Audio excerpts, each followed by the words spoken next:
Voters on the island of Madagascar head to the polls this summer. More than 40 candidates have declared their intention to run, but voters will find many of the faces all too familiar. With only 2 months to go before the elections, Madagascar now has more than 40 presidential candidates on the ballot. Among them, the current president, the former president and the former First Lady.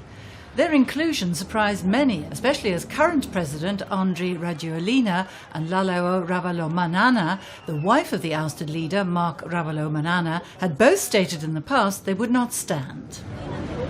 They'll now all compete for power in these elections, so everyone's excited about it. Rajoelina seized power in a coup in 2009.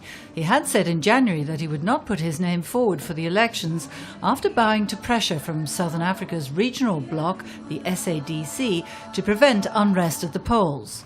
Former President Marc Ravalomanana has said he would not contest the vote, but Rajoelina's camp said that the deal was broken when his wife, Lalao Ravalomanana, said she would run instead.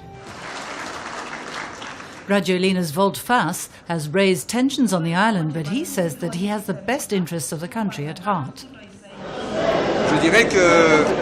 I would like to say first that you must let the Malagasy people choose who they want to appoint to lead our country.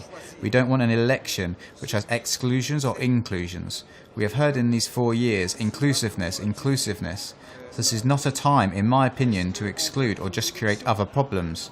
The Malagasy people just need to go to the polls and should trust the polls. The verdict of the polls will reflect the desire of the people of Madagascar. Analysts say that Rajoelina, a former disc jockey, had no choice but to stand as a presidential candidate and represent his supporters. From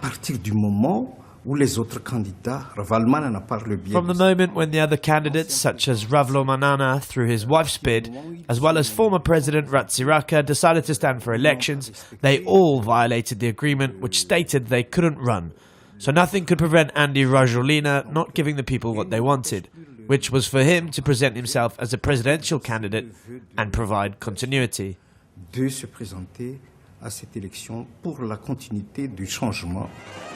Voters will go to the polls on July the 24th. If no candidate wins a clear majority of the vote, a presidential runoff could be held in September.